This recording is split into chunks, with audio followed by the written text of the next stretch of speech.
Hi everybody, thanks for coming, and we're going to rush straight through these easy ones first, the planets. For the benefit of the people that will be using the tape, we're starting off with Pluto, of which the obvious keyword is power. But power is also a keyword for the vertical axis of the chart. So we have to distinguish between the two, and the power of Pluto is actually the power of self-transformation for people, and in mundane astrology it is the power of fundamental transformation.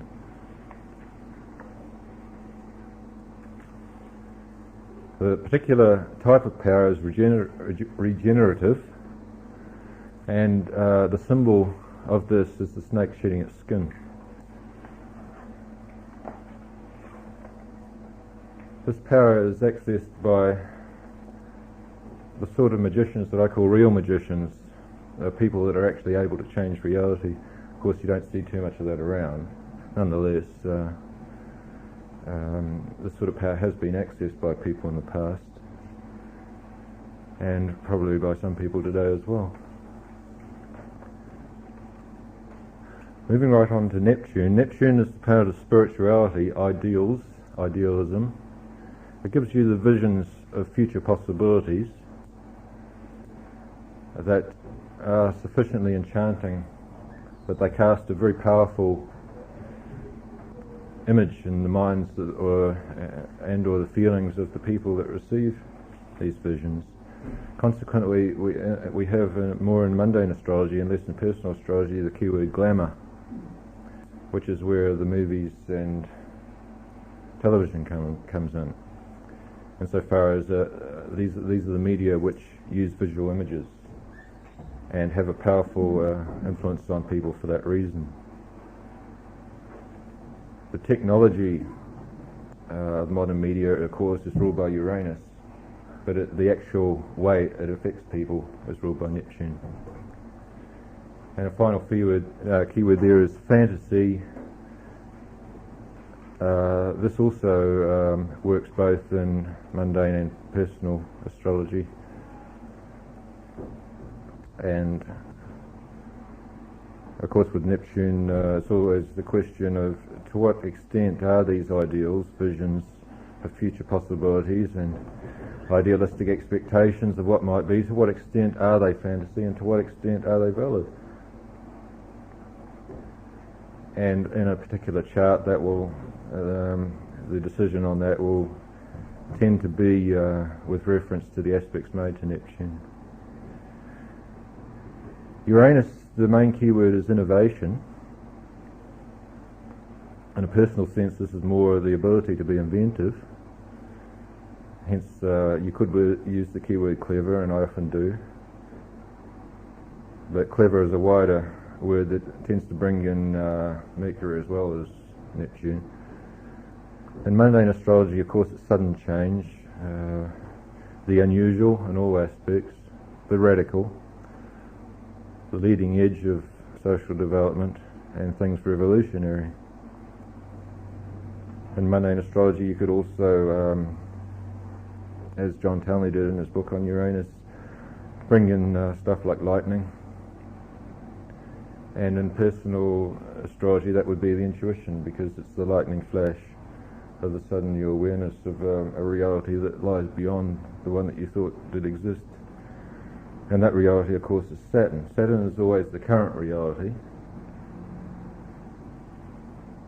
hence the keyword realistic. Of course, Saturn doesn't stay in one place, so reality does keep changing. But nonetheless, the reality that you're stuck with at any one time is Saturn. In humanistic astrology, this brings the excellent keyword self-discipline.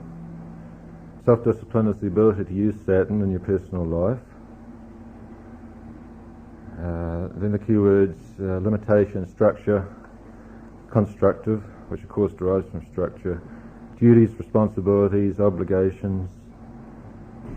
Self-discipline comes from working with the current reality, accepting the limitations, the duties, the obligations that Saturn imposes upon you, and developing a constructive attitude, a realistic attitude, and becoming effective.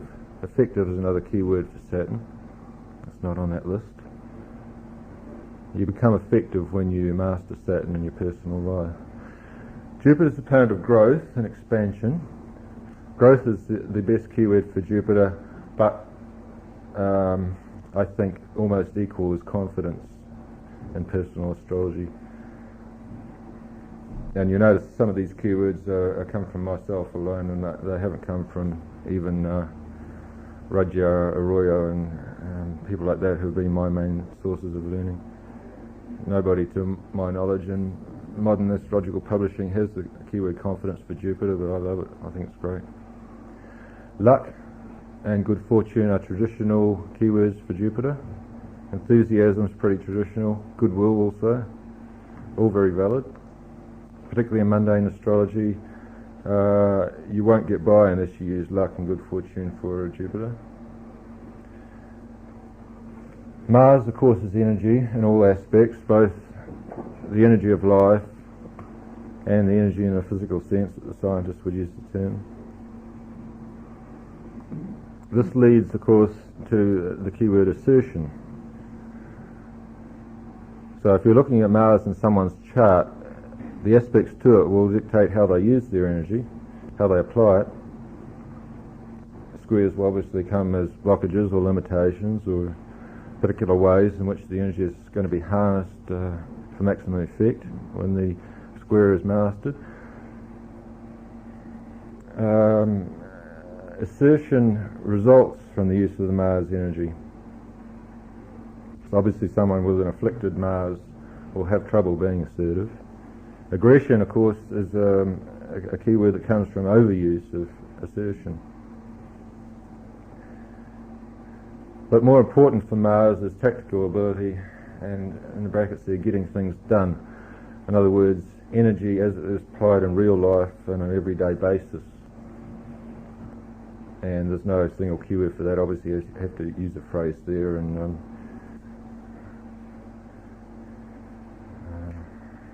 okay, move on to Venus. Venus is the attraction principle, the magnetism principle. It's what turns you on. Consequently, you have beauty, love, pleasure, and happiness.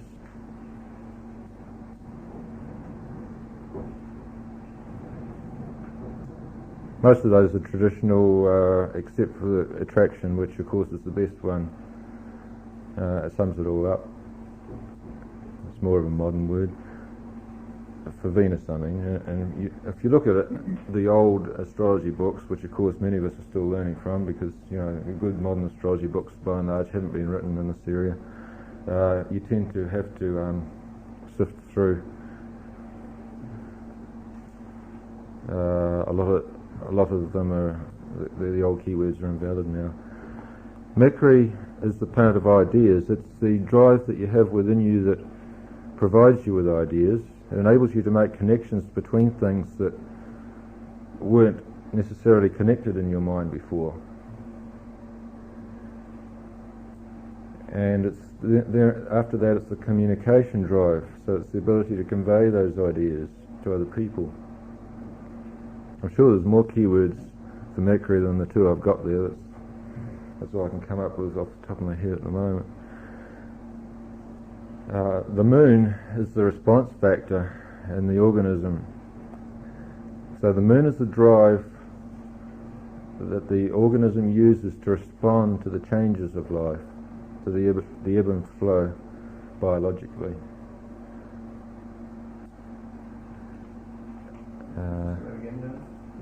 The ability to respond to life's changes. That's why I've got the keyword responses there first, because whereas, of course, the humanistic astrologers a few years ago were using keywords emotions and feelings, which is certainly very valid, they're more consequential of the ability to respond to life's changes. The emotions, of course, the emotion, I think it's a Greek word originally, means coming out of, and so in other words, that's consequent of the person's feelings, and the feelings are consequent of the response factor. You respond to something, eventually you get a feeling, and eventually an emotion comes out, right? There's a sort of sequential process there. So it's understandable why most people will go straight for the keywords emotions and feelings for the moon, but it's a little better to go deeper and get to the response factor. And of course the needs are very much the moon. The moon is what you need in life to be able to flow with the natural cycles, to be in tune with the ebb and flow of the cosmic tides. Everybody needs that, and when people get out of tune, that's when the moon's not working. So needs are more important, really, than emotions. And fulfillment comes from being in tune, being in the right place at the right time. The sun is the spirit, it's the life force, the vitality. The sun in a birth chart I find the hardest of all those things on that list to interpret, and I've ended up interpreting in terms of reincarnation. In other words, the house position of the sun is why you bothered to get born again. You came back into the material plane to gather the experiences that pertain to that particular house of the chart. That seems to be the only way that you can interpret the sun and the houses of the birth chart, that I've decided anyway. And of course it's the will, is how strongly the inner flame is burning, in other words.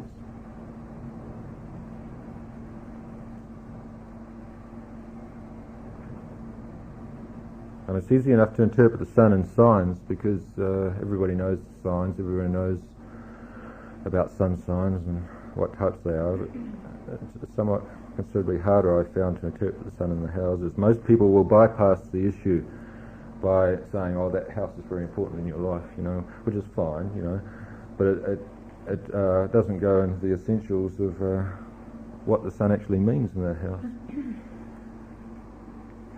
So the North Node, the nodal axis is the ability to handle the past and the future.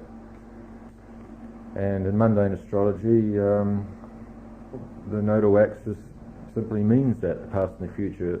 But for people, it's more where you're going in life in the long term and where you've come from.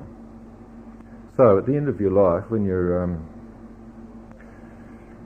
you're looking forward to leaving this lifetime, then you have the opportunity to look back and say, what was I here for? Have I done what I set out to do?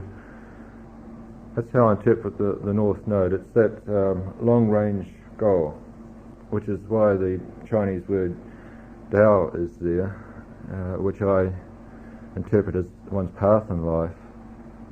So if you're tuning into your North Node, you're tuning into where you're going, your true path in life. And of course, your ultimate destiny in this lifetime is why you've got the keyword destiny there as well.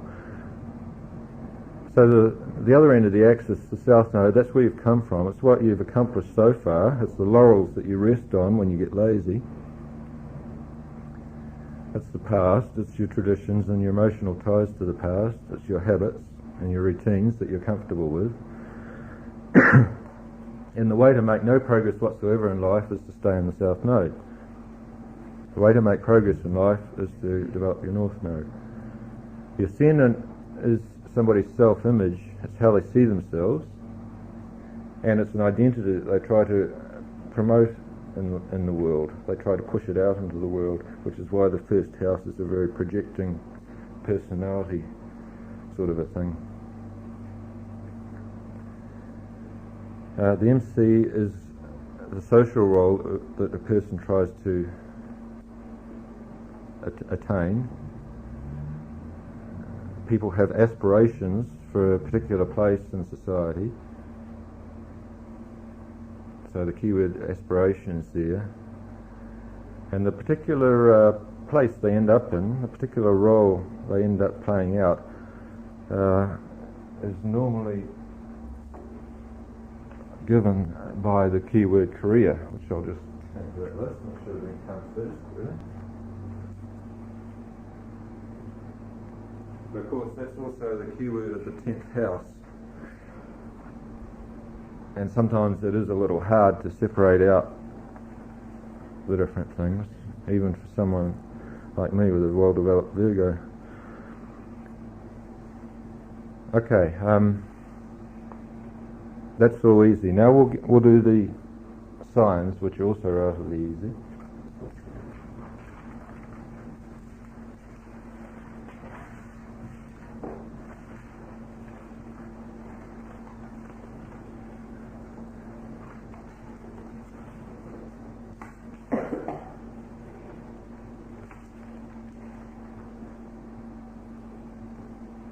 And after that, I've got a number of charts of famous people to throw up to look at how some of this stuff works out in real life.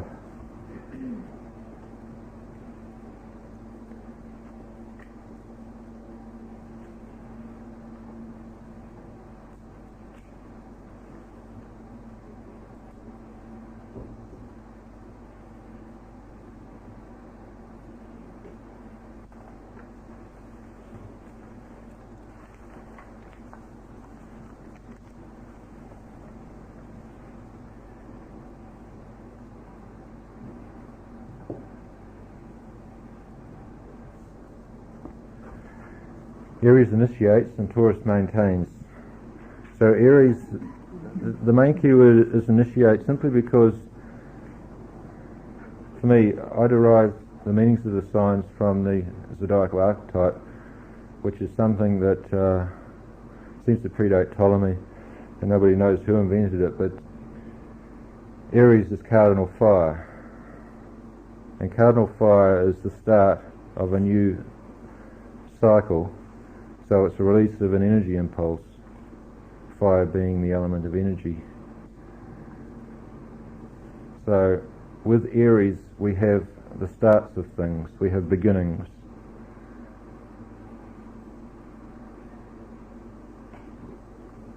Taurus has to anchor things in the current reality. It is the fixed earth sign. So in Taurus, the impulse of energy that was released in Aries has to take more of a physical form.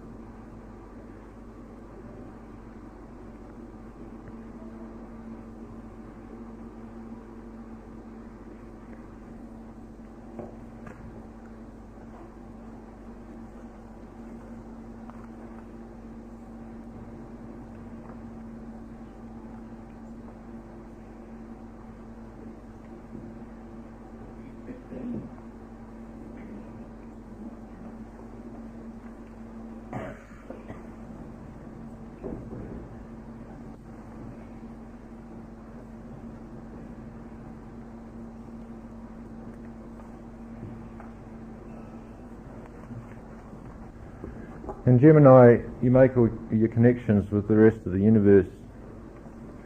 So Gemini is very much a communicative type of sign.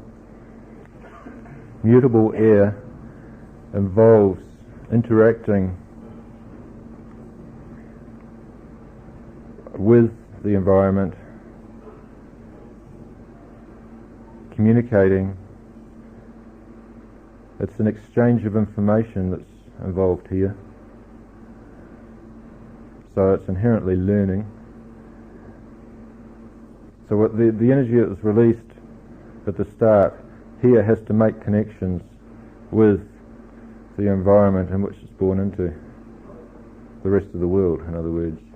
In Cancer, something else cardinal happens. We have cardinal water starting there. And here's where the impulse takes root into the matrix and finds a place where it belongs.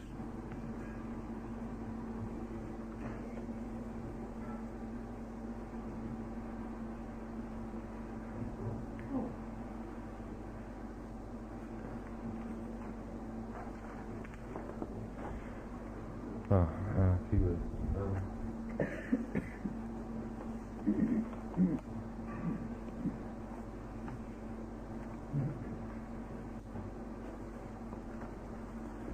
In Leo, the energy is free to do its thing. It is the fixed fire sign. It has unlimited energy for this period. Its energy is sustained in the fixed mode. And what it does, it just does its own thing. So the primal keyword there is play. When it enters mutable earth, it has to come to terms with the fact that its energy is not unlimited anymore.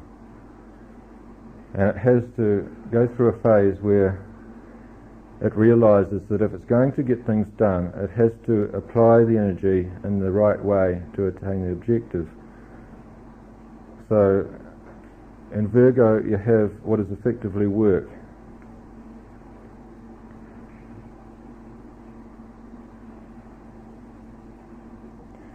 Various other keywords, of course, come on from this, which I probably should also be putting down. Practical for Virgo.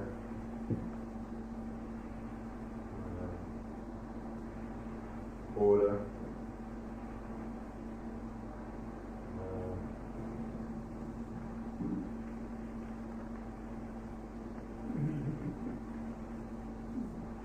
In Cancer we have support.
Am I allowed to ask a question?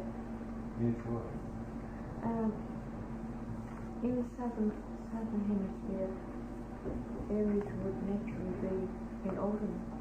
So therefore, how would it energy release? I can understand the northern hemisphere where it comes under the spring, where it would release energy, but in our hemisphere, it's in autumn. Yes, right. It depends how closely you want to correlate them with the seasons. I try not to do it too closely. Obviously the planets, when they're in particular signs, are in it in both hemispheres. It's only the sun cycle that is relevant to each hemisphere, if you see what I mean. Yes, but I would mean to say spring has an energy release. But autumn doesn't have an energy release, and it must of necessity be in autumn here in the southern hemisphere. I can never work that one out. No, nobody has, as far as I can see. But there are several books that actually do have reasonable connections to astrology. And this one, the Australian and New Zealand astrologer, they actually have connections. Like it's Aries the gatherer and Taurus the storer. There's also been some interesting work done through people interested in festivals and the equinox and solstice festivals, who have applied the seasonal meanings and the signs in a very different and creative kind of way to make the Aries in the autumn to breathe a kind of a different meaning into Aries in autumn. It might be worthwhile looking into that, because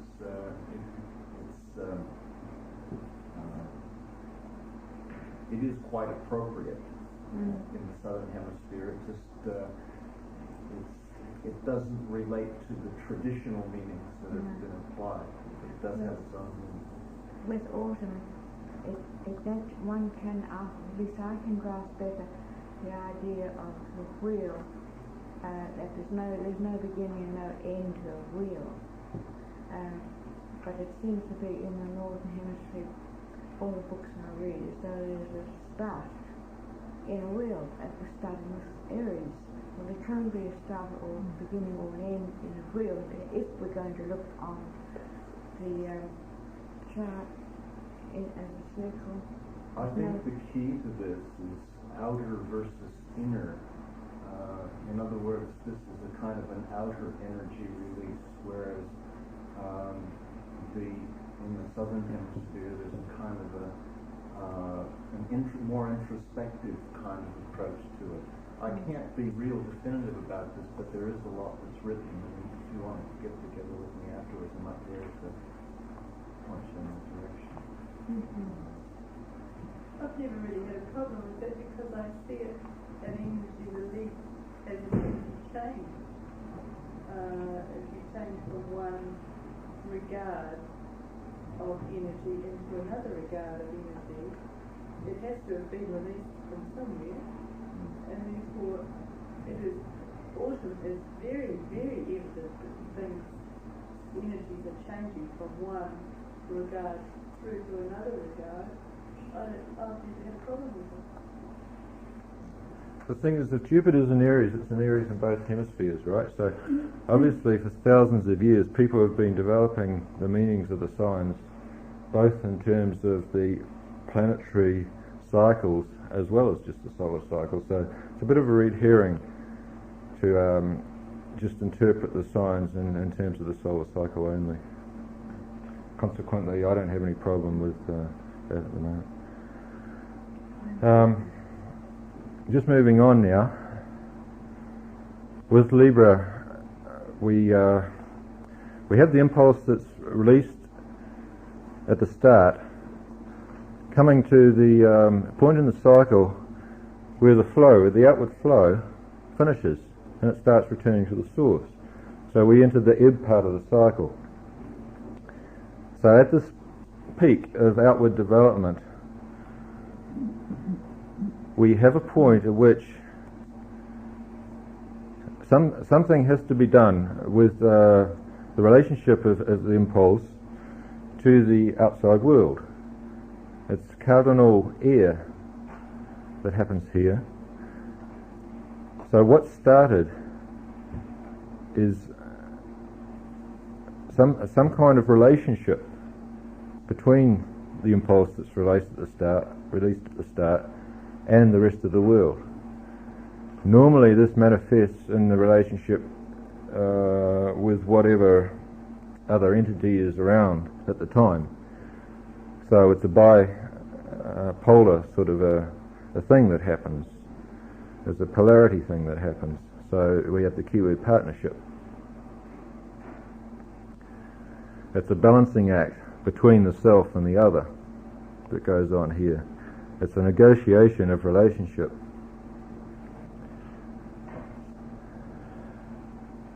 The next part of the cycle is the Scorpio phase, where the relationship that was negotiated in the Libra phase has to go through a deepening process, a commitment process, because it's fixed water. And when something becomes fixed, it has to endure. And because it's water, it has to be some kind of an emotional commitment. Consequently, Scorpio has the main keyword sharing. And this manifests in money and sex.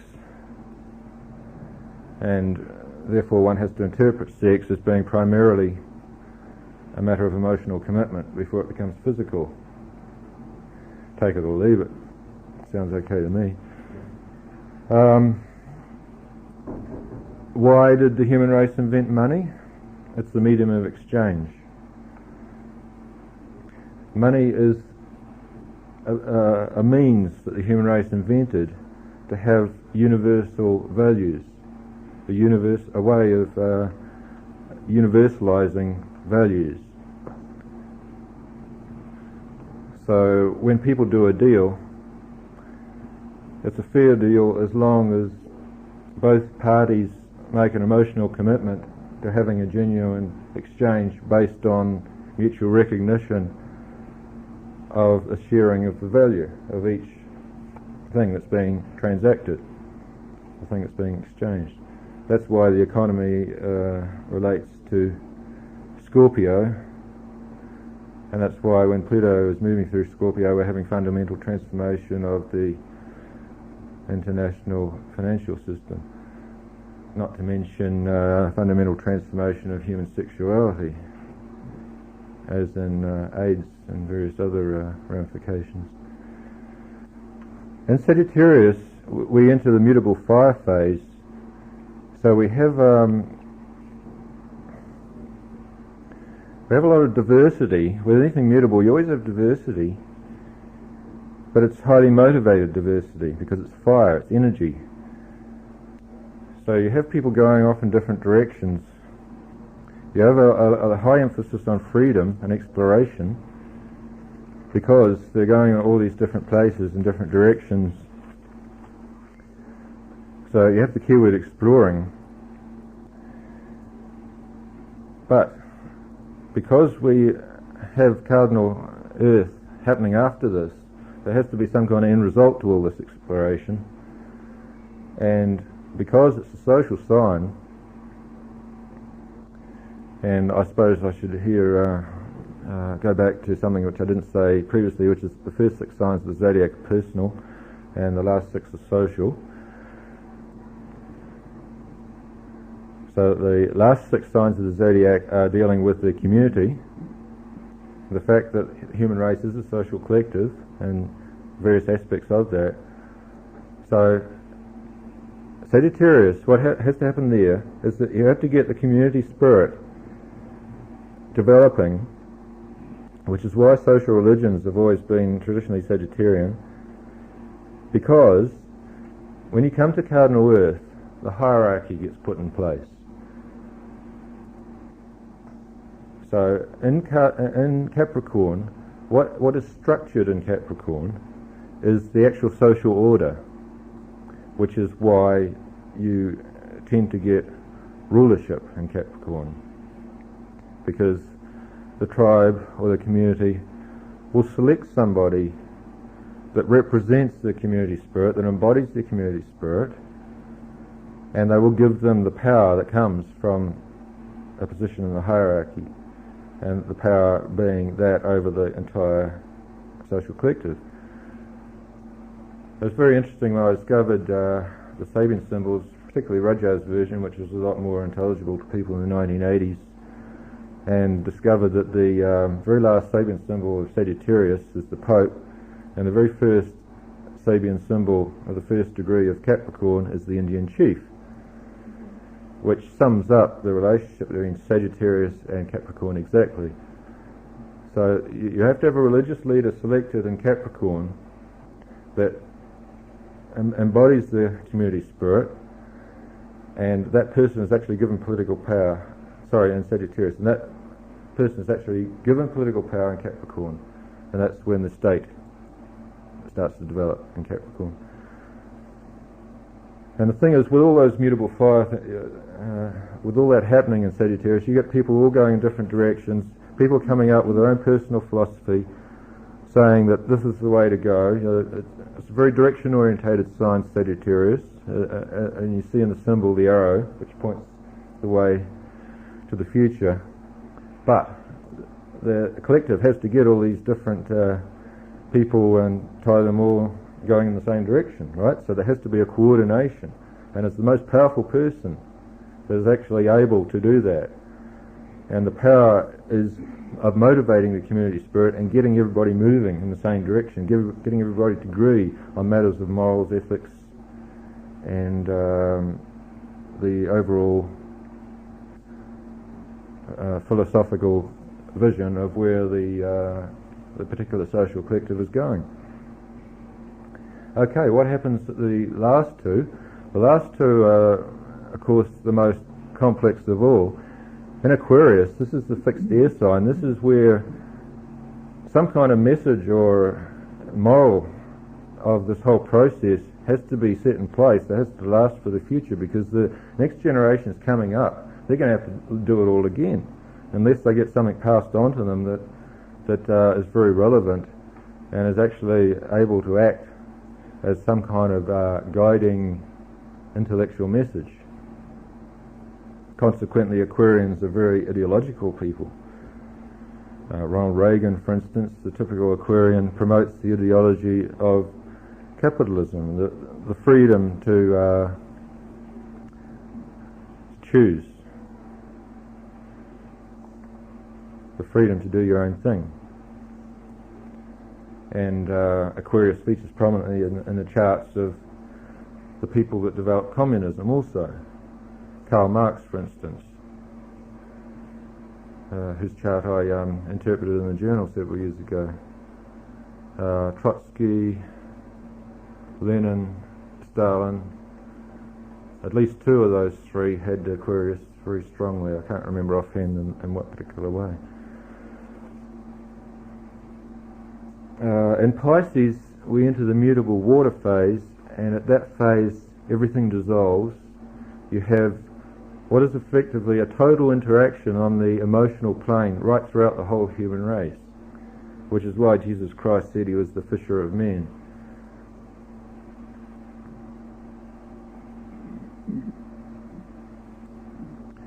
So Pisces is the sign of social welfare,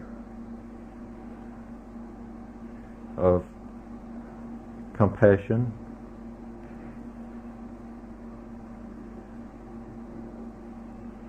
and it's a universal sign. It's the sign in which the human race has to come to terms with the past and the fact that it's the ending of a natural cycle, and has to draw something of meaning from that lies beyond the intellect, beyond the Aquarian phase.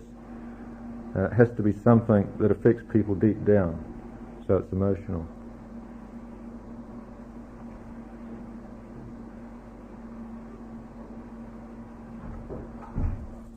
All right.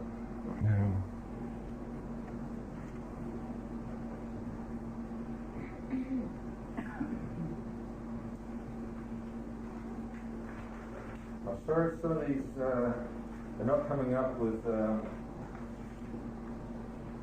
concise keywords.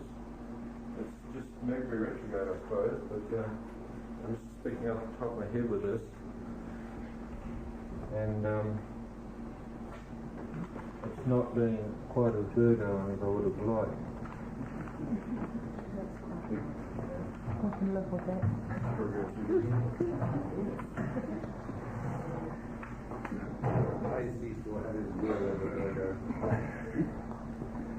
I'll move on to the houses now, which I think are more important insofar as the houses are not properly understood by most astrologers, in my opinion. One. Okay. The first house of the chart is personality. Obviously, that's well agreed by everybody, so I don't need to dwell on that. The second house, humanistic astrologers give values and resources. Very good words, keywords there for the second house. Much more primary than the old ones of money and possessions, which are also valid, but in a lot more of a mundane sort of a way.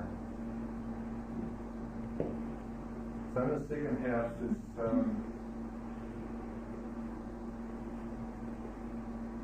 that's where the individual actually establishes a value system, decides what they want, what's important to them, what is going to be a resource for the future.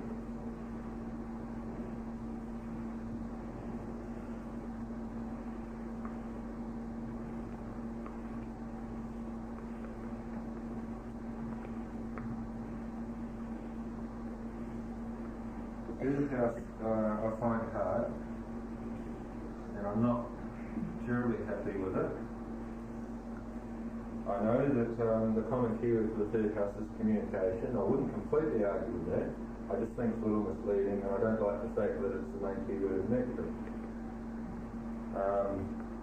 What I have in the third house, the way I normally interpret it, is that it's your local environment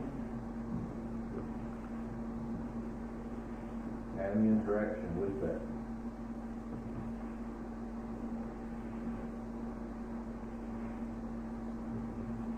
So you have to make connections with your local environment. Now there's a communication process involved, obviously. Short distance travel, cars, cell phones, letters, all this stuff. These are all third house things, sure. I wouldn't argue with traditional astrology here.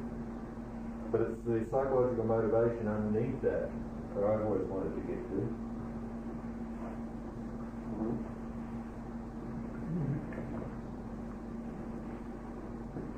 Neighbours are also the third house. It's the interaction with your local community.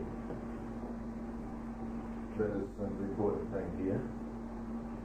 Because if you're going to take root in the fourth house, it's not going to work unless you made the right connections.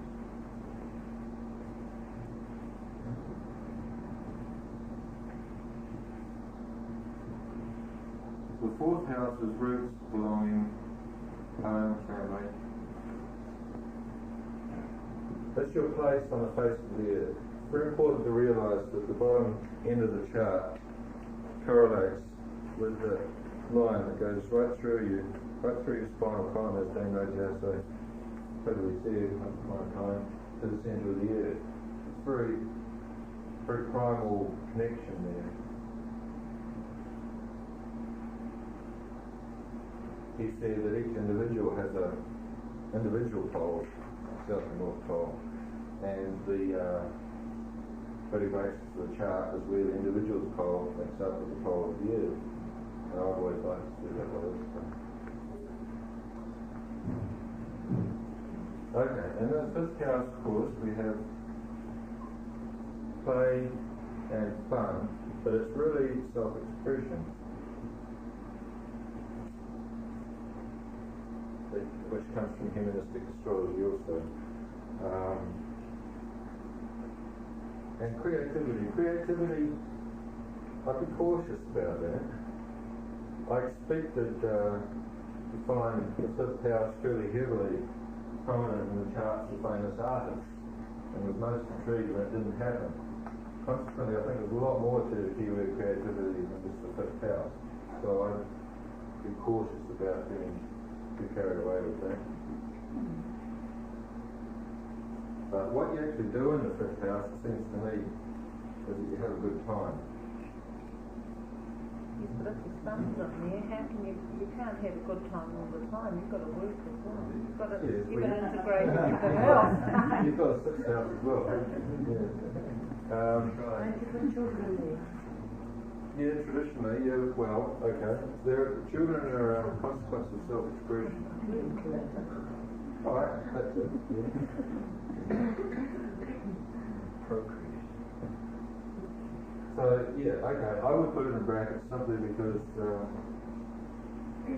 okay, it's traditional astrology. Well, it could come under play as well, couldn't it? You've got to learn for your child to play. It's both of them.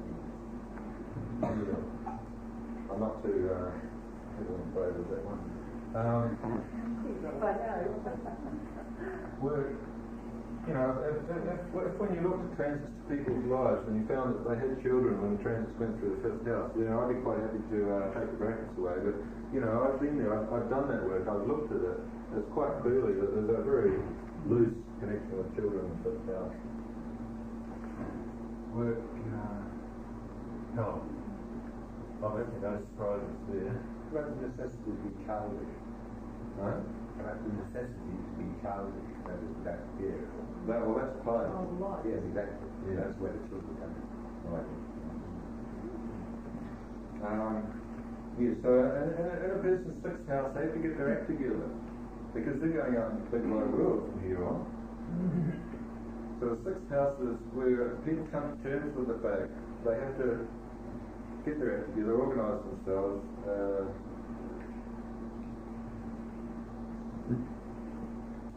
allocate their energies properly.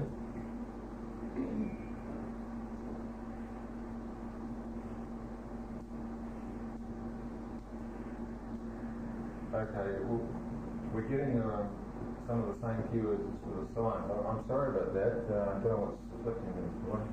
But normally I'm quite capable of distinguishing between the signs and the houses.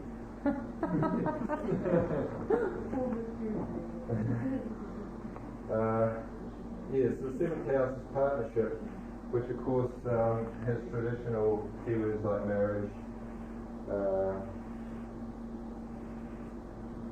Now, the old traditional Australia is open enemies in the seventh house. One can't argue with that. If you've got open enemies, you're clearly having a partnership. I mean, you're having a relationship with. This is the main.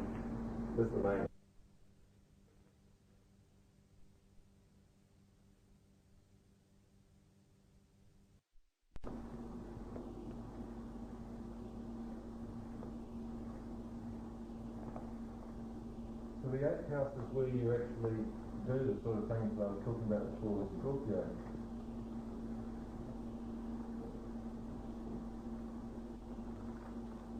You have to make an emotional commitment to people in order to for sex to work for the benefit of both and for the sharing to be genuine. And to have a proper exchange with other people's money, or a proper whatever it is, relationship with other people's money. There has to be, there's another one, trust. You have to have what is particularly mutual trust, that the commitment that each party has made is the same. And that's where you always, with traditionally, you always got the occult in the eighth house, and the various misuses of power that have always happened with people in that area seems to be because they both thought they were making the same emotional commitment to this deep connection between them, but it wasn't. Either one person was holding out on the other, one person was deliberately promoting a particular thing, and then underneath doing something different. Must remember that the eighth house is it's a water house, so it's the emotional connection that underlies the relationship that is actually negotiated in the seventh house. It's a deep connection happening here, which is why occult ties between people have such a powerful effect. And when one person in the relationship or in the situation is on the surface doing something, one thing, and the other person is reacting back on that basis, and yet the first person is doing something different on an emotional level, that's where the occult ties always go wrong, where you get black magic coming from.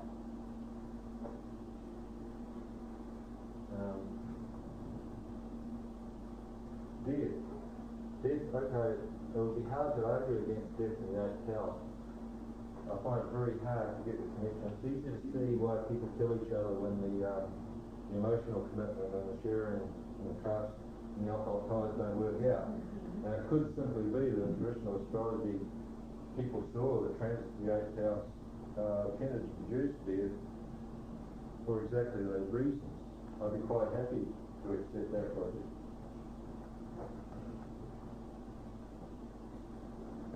Apart from that, I'm a little uneasy about it.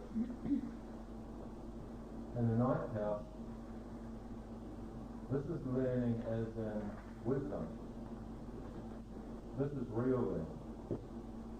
Alright, you notice I didn't put the keyword learning up here in the third house, because all you're getting there is information. Let's put the word information in the third house. Information is certainly a very good word for the third house.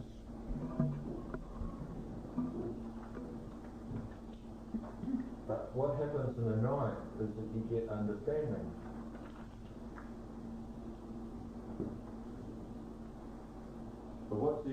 important is that the understanding has to be specifically the understanding of where the individual fits in to the social collective of which he's a part.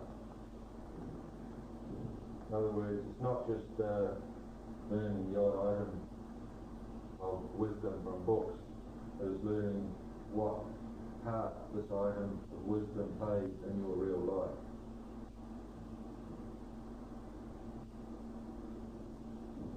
And as consequential and very much linked, we have morality and ethics. And these people really learn what social rules they're operating in the collective in which they live. They won't achieve the place in the 10th house that they're seeking.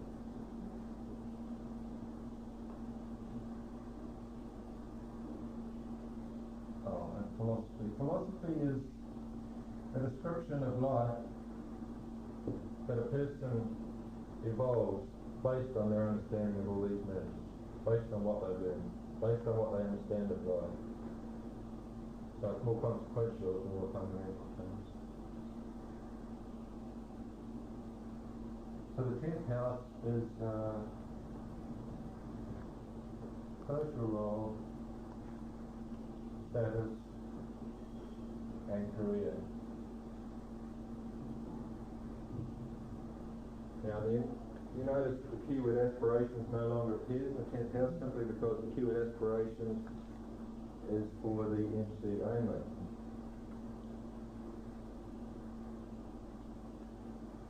Okay, I don't need to explain all that, but a person, it should be self-evident. A person seeks the social role, they seek to find a career. Sometimes it is, these two things are the same, sometimes they're different. Sometimes the part a person plays in the society in which they live is quite distinct from the career, but normally not so. And the status that the person obtains, which is, the status is simply their place in society, normally is consequential from the career. Also in the 10th house we have fame, honours, reputation,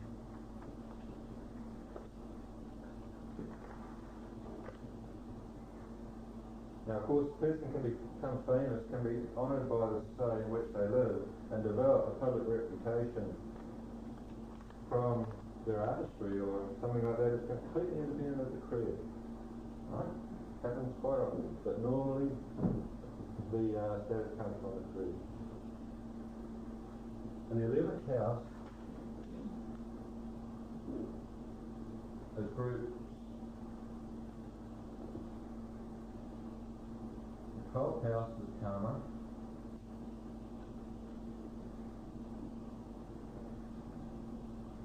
Now what happens towards the end of the cycle is that after people have got their place in society, they eventually have to get into some kind of social creativity, and it's one of the, the 11th house is difficult, but it's good to look at it in terms of the opposite to the 5th in this respect. I think, why do people get into groups in the 11th house? They get into groups in the 11th house because it's a socially creative thing to do. These 11th house groups, they tend to have a creative function in the society.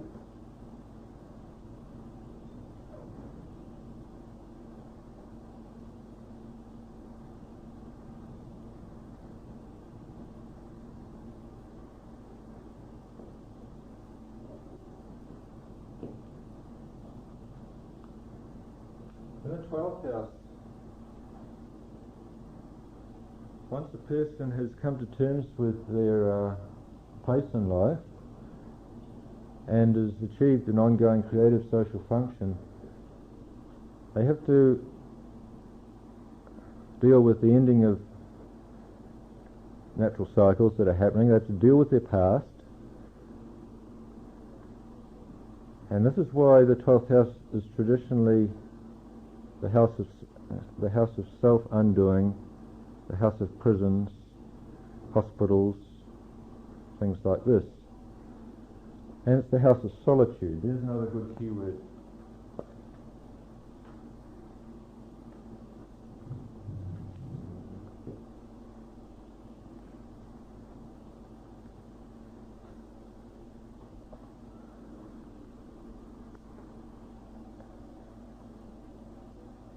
Because it's at the end of the social cycle, a person often finds that in order to put together all this stuff, they have to get away from it all. Which is why people with a lot of planets in the 12th house are often very strongly motivated, and particularly the moon in the 12th house. I don't know, some of you here in this room obviously would probably have the moon in the 12th house, and you'll decide for yourself, but I've interpreted for clients for a number of years that particular one, and I haven't had a single disagreement when I've said that the moon in the 12th house, you would expect to have an emotional need to get out on your own every now and then, get away from things and attune yourself to your unconscious. That's another good keyword for the 12th house, is the unconscious.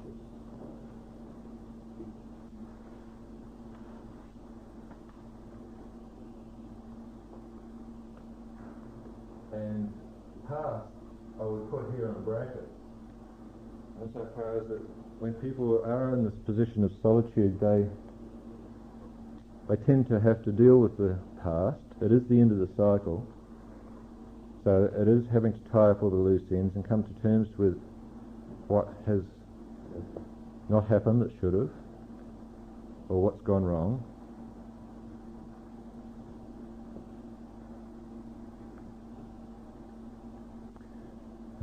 There's some evidence that the traditional keywords for the 12th house of prisons and hospitals can be supported by such things as Saturn transits. And I've seen evidence that when Saturn moves into someone's 12th house, they either feel an involuntary need to live in the country or something like that, or to put themselves in a remote situation, or society does it for them. Society puts them away in a prison, or their health breaks down and they have to go into a hospital. And you might like to look at that yourselves.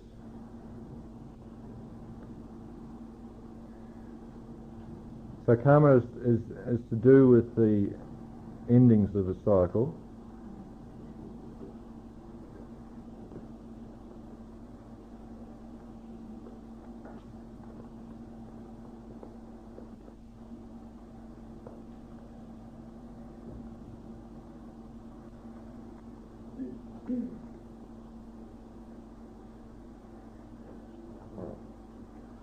And preparation for the start of a new cycle.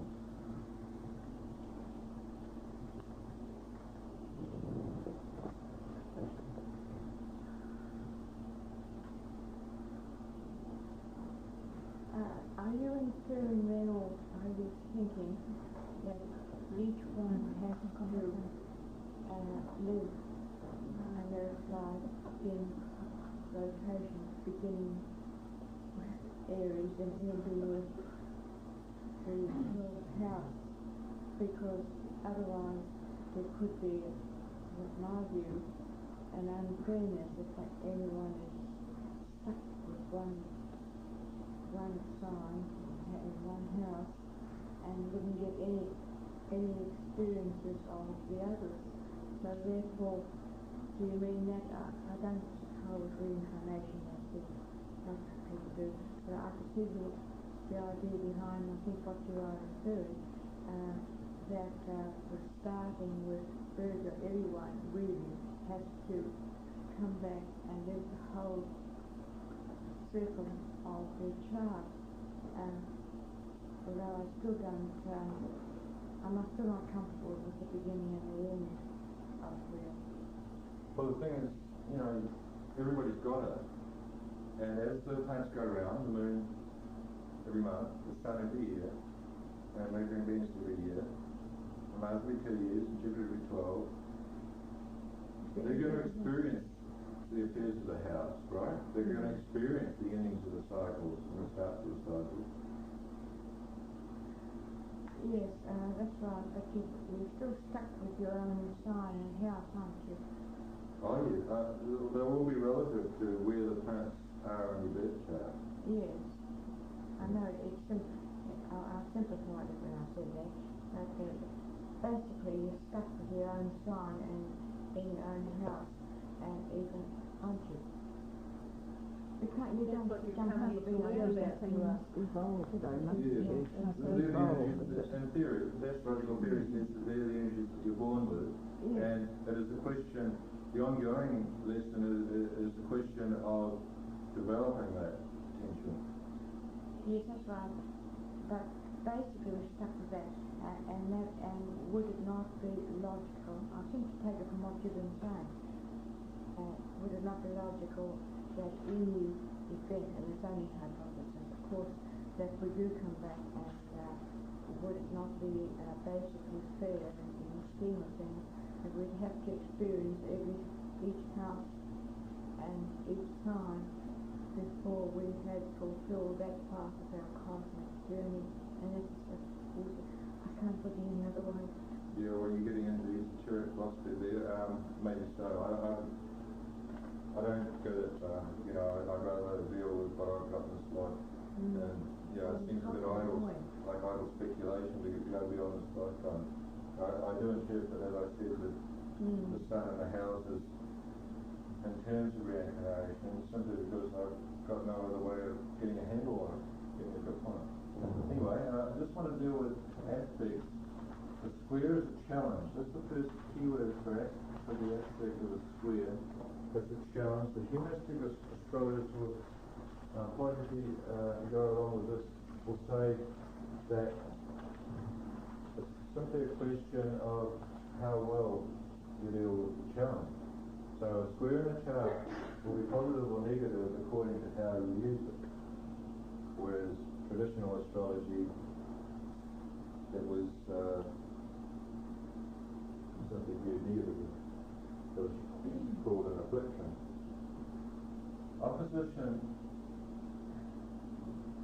what needs to be done here is integration, but what you actually have is a polarity. So interpreting an opposition, the negative side is that these two things are opposite sides of the circle, and what people seem to do, they accept one and reject the other one. So they don't actually believe they've got both of them in the chart. So what they have to do to make an opposition work is integrate the two and accept both. A trine is an easy flow of energy. So the key word there is just flow. A sextile, I used the keyword understanding there. That's not original to me. That also comes from humanistic astrology. And they seem to get that one because it's made up of 2 times 3, and 2 is, of course, is the number of polarity. So you have to understand what's going on before you get the easy flow of the 3 coming in. So you can understand how to make a sextile work, and then it will work for you once you understand how to do it. But it won't necessarily work, whereas the trine in the chart will work from go, effortlessly. And in fact, even to the extent that a lot of people with trines don't know they've got them, because it's so much part of their nature. But that's an asset that they don't know that they've got. It works for them unconsciously, whereas this requires conscious development to work. The quincunx, I just used the word adjustment. That's a common one also for the quincunx. Did you use skills with that? Did you operating that way? No, I've never been able to come up with any other keywords for that except adjustments. In fact, I don't use quincunxes all that often. I look at them, I do put them in a chart, but I I've yet found no reason to take them too seriously, although particularly when they form the odds, it's certainly worth paying attention to. Anything ideas, the semi-square and sisters quadrate, well, sometimes used, and those the keyword striving, those two.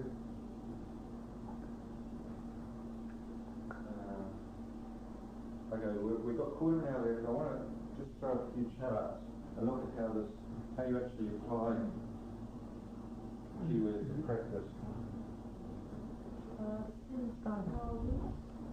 No, I don't do it.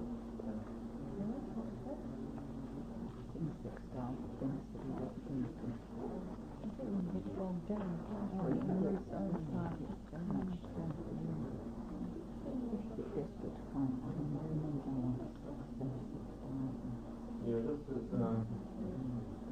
Charles Albert Einstein here. Timely. Someone has mentioned. But, okay. Just like to move around, can't see.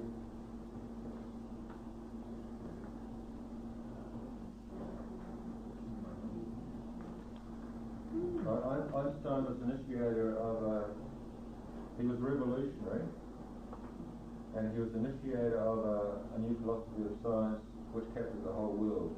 So he had a very powerful influence on the human race. So it's not surprising he has stellium in the 10th house, the house of fame and honours. The exact well, 1 degree orb, Saturn Mercury conjunction in Aries. The person that has the new ideas, and the new ideas that are able to work in the current reality. Saturn. Sextile to the North Node. The North Node is the future, so he understands how to develop ideas that are able to be future oriented and to work in the future. He has no trouble whatsoever with dealing with the past. To Uranus is conjunct South Node down here at early Virgo.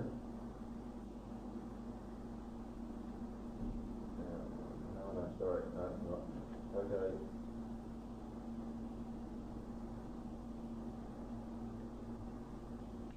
Right, okay, the odd there is actually Saturn Mercury conjunction, 1 degree orb to the North Node in Aquarius, to Uranus down here.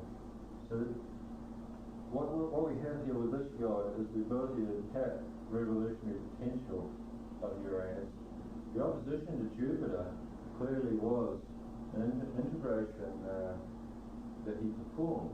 He was able to achieve growth in his life through this revolutionary potential.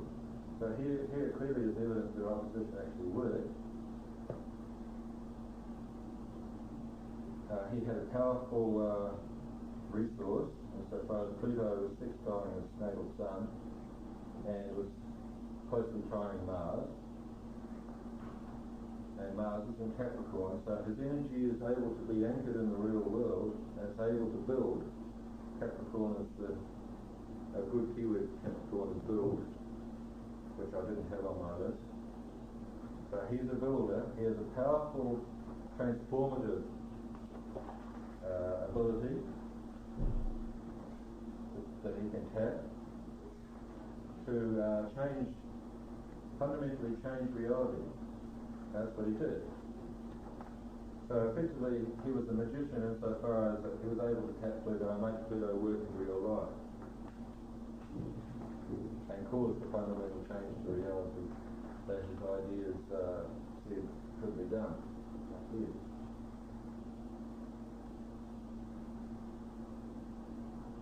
Right, a very interesting chart. I'd probably spend more time on it. For instance, Jupiter in the 9th house obviously is someone that achieves their growth through wisdom. Okay? So that gives you the deep learning about life that enables all this other stuff to go into work.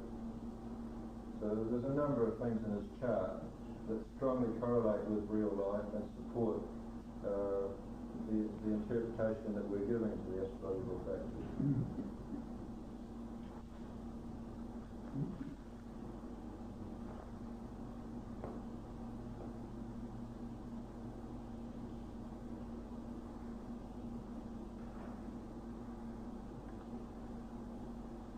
Okay, I think that's all I need to say. What house system do you use? Fabulous. This one here is Tim Shadwell. Very wide name. Now, I just think Tim Shadwell's born with Mars exactly on the ascendant. Makes for a very assertive personality, someone that promotes their image very forcefully and energetically. And Tim Shadwell's always done that in his life, in case you haven't noticed. The trine from Mars to Uranus, which is 1 degree off principle, is the radical, the revolutionary, the ability to harness your energy in an innovative and inventive way, a way that works for you. Obviously, if it's a square, one would expect a revolutionary that put himself in conflict with the authorities and ended up going confused. But it works for him, it's a trine. It's easy for him to do it. Jupiter in the 10th house, classic indicator of career success. Right, you remember that the second election, his majority was unprecedented. It was so great that a lot of people didn't believe it was possible. We had something like 80%, 85%, and people in normal political elections don't get much above 60. There's a square to the sun here. This is someone that's liable to go a bit over the top at times. The challenge here is to be expensive and to radiate goodwill, but not to the extent where you you end up parting company with reality, which is Saturn. So obviously there's a bit of a problem here. He does it very well a lot of the time, but sometimes he does go a bit over the top. Venus-Neptune square, that's a problem he's got, obviously, insofar as that what turns them on, what attracts them,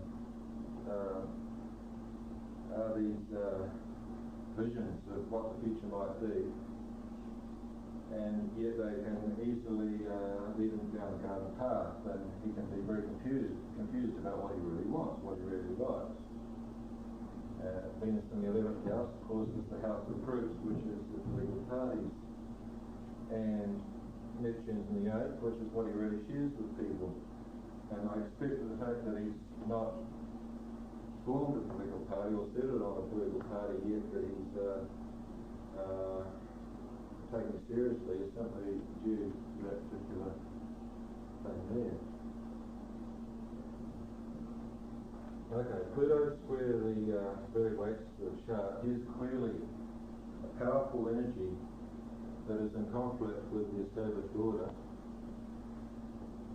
The influence that he's able to have, the transformative influence that he's able to have on society will clearly be indicated by aspects made with Pluto, insofar as Pluto is not going to work in someone's life unless it's tied in to the other parts of the chart in a very obvious way.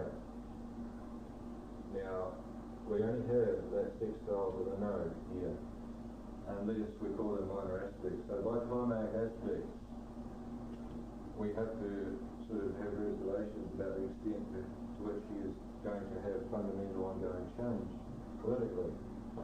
On the other hand, he's certainly able to handle the future very well. So his power, when he's able to tap it, can bring about progress, which is what the North Node is all about. So the keyword progress pertains to the North Node. I didn't mention that before. Saturn opposition the Moon. That's a difficult emotional problem here. Moon's in the 12th. He's a solitary person, remember that? needs to be on his own, militates against seeking the limelight, and yet he's got all this strongly outgoing stuff in the first house, which of course drives him to seek the limelight, and Jupiter in the 10th, which is the public life, even more so. So obviously the moon here is overwhelmed by all this stuff out here, but obviously also one would suspect that he's not particularly happy about it a lot of the time, and Saturn in opposition to the moon tends to manifest in someone's life as authority figures that one doesn't feel good about, right? The moon's emotions. It's a matter of feeling good. It's a matter of getting emotional fulfillment from whatever situation. When Saturn's in opposition, real life tends to throw up blockages to that fulfillment, and these blockages tend to come from other people half the time, as well as just situations. Okay, Moon's trying the North Node. Well, that's just someone that feels they're in tune with progress, and don't need to go beyond that. They're able to respond to life situations in a very forward-orientated manner to enable that progress. Feel good about where they're going. Neptune trying the North Node is the ideals and the visions of the future society are easily able to be harmonised with his partner life, so he's able to promote them easily. Particularly, what's known, particularly via the Mars Uranus trine.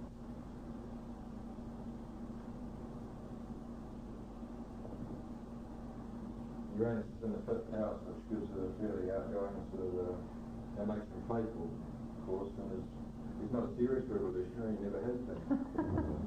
Even in the old days when he was in the early 1970s, when he was very much in overt conflict with the authorities, he always took it as a bit of a joke. Mercury square Uranus, that's an interesting one, because Mercury square Uranus is always someone, Mercury in any aspect, but Ptolemaic aspect Uranus is about, it's always someone that has got brilliant ideas and is very clever. Clever is a good keyword for that particular aspect, but the problem, of course, is that you talk so fast that people can't follow you. Your insights that come like lightning, they're very fast.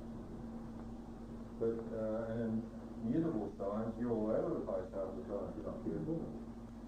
So obviously this is something that a skill he's had to develop. He's had to, and I think he did develop very early in life. When I first heard him talk in the late 60s, I was amazed that a guy could speak so lucidly and be so to the point. So I think he's definitely on top of that particular square, but hasn't done so well in recent years, perhaps. Anyway, now further. Does it mean that his ideas are actually way above the average person? Well, possibly. I've always been in tune with them, but perhaps because I'm of the same generation. So. Your average is. Right? It depends where your Yeah, average right. is. Yeah. This is Bruce Springsteen. Can't be doing so bad with his 80%, can he? This is Bruce Springsteen, who is the only rock star ever to get his picture on the front of Time magazine Newsweek in the same week, and one of the few people in history that managed to do that too. That was in 1975. A lot of planets in the 5th house, which is the performer. 5th house is self-expression. So here's the person that is going out and expressing themselves, having fun at the same time.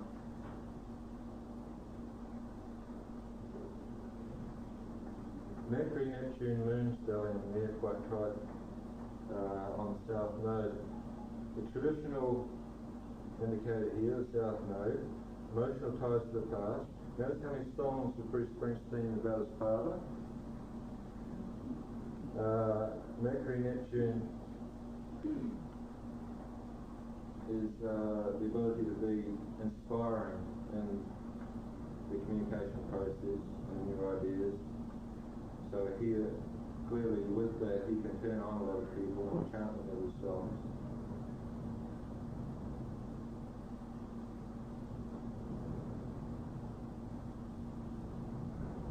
Saturn Uranus square is a very radical person.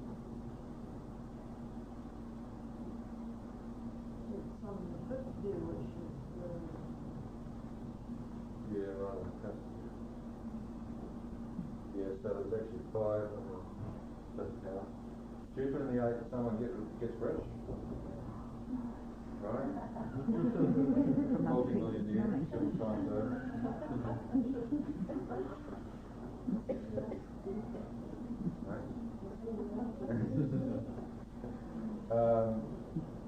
Jupiter's square the nose, so the challenge for him in life is through this to be able to make progress.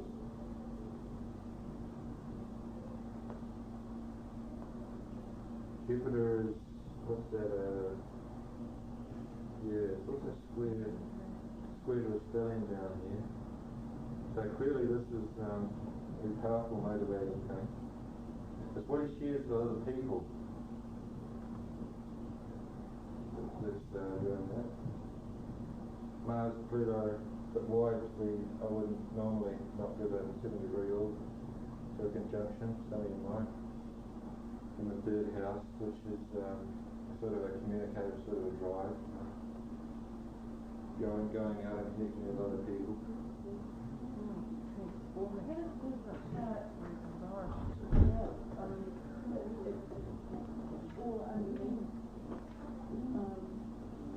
It doesn't appear to be a very out in the world.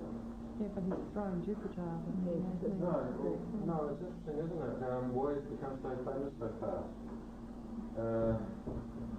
Why did President Reagan ask him to be part of his team? Simply because he produced an album called Born in the USA, you know? Well, the South Node is patriotism.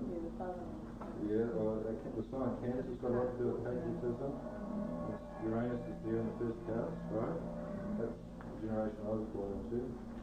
So in the 1st house he's coming up that Uranus. Although, of course, the Venus actually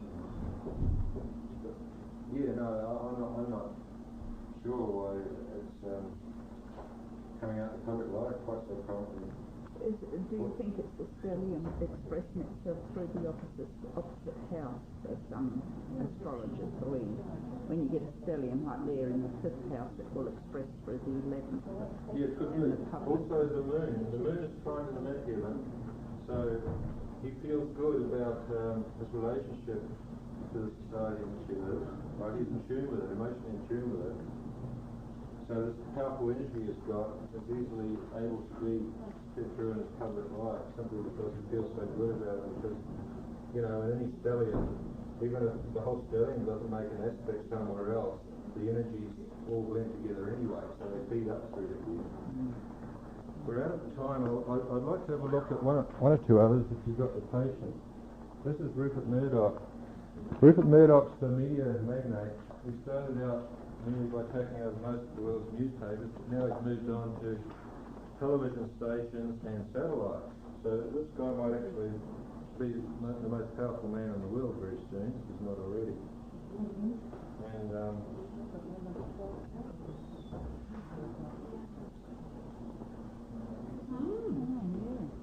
why is such impact? I'm not fully being satisfactory how it's passed out. Sun in the 4th house, it's gone. Well, he's got Satan there on the cusp.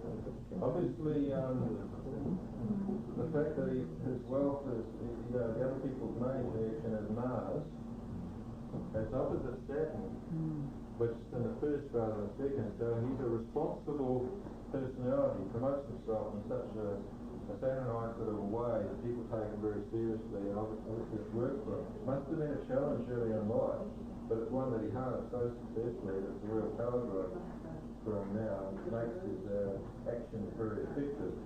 Effective actions come from any aspect of Mars Saturn. When it's in opposition, obviously it only becomes effective once you integrate the opposition, but this is working here now. He's gotten incredibly rich from his involvements with other people. Jupiter in the first means he gets good luck in his partnerships, right? He has good fortune in, sorry? In the seventh, right? Yeah. He has good fortune in his personal relationships.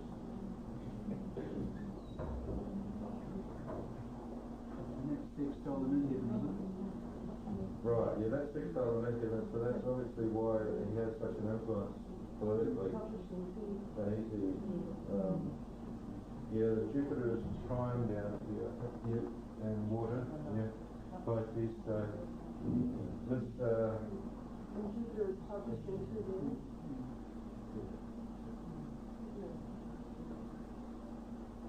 well, no, I don't normally go to publishing. Publishing to me would be the third house, and Mercury. But the Jupiter is... Then what? Yeah, well... Well, it would be achieving growth and transformation through relationships in a kind of nurturing way. Yeah. Well, my deduction basically is the personal relationships he's got going with the staff, and then there's this organisation of what does it for him, yeah, as well as this. But Jupiter is trying to Mercury, so obviously he has the ability to be confident in his ideas, in his communication processes. That's how you get that right. This one, look at that one there. That's Uranus in the North Node, very tight. So he can make revolutionary changes to bring about progress for the future, right? Because someone's taking over all the satellites, just about the whole world's media, and that's all coming from that, obviously. And Aries, which cardinal means new, you know.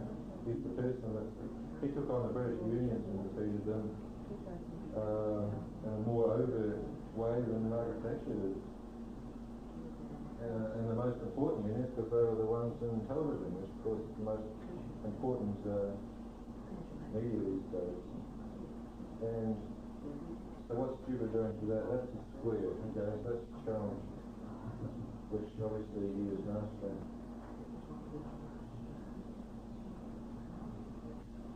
Neptune in the ascendant, that's a trine. Close trine, Neptune in the ascendant. Interesting, that one.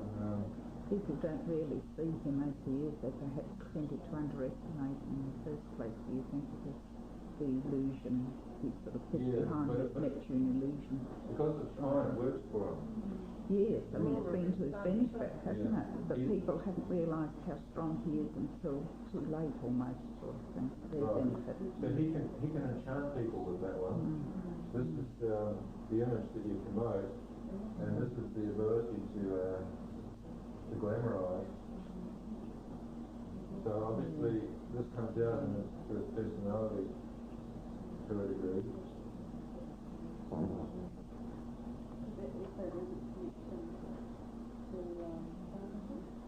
Yes, I would say so. Yeah. Unexpected Venus. No idea if you're afraid. It's in the second house. Obviously, this is attraction to wealth. You would say that to start. But the fact that it's unexpected makes you wonder what his love life is like. I don't know. Probably wouldn't have one. He's got too much money. Too much else. They've loved his money.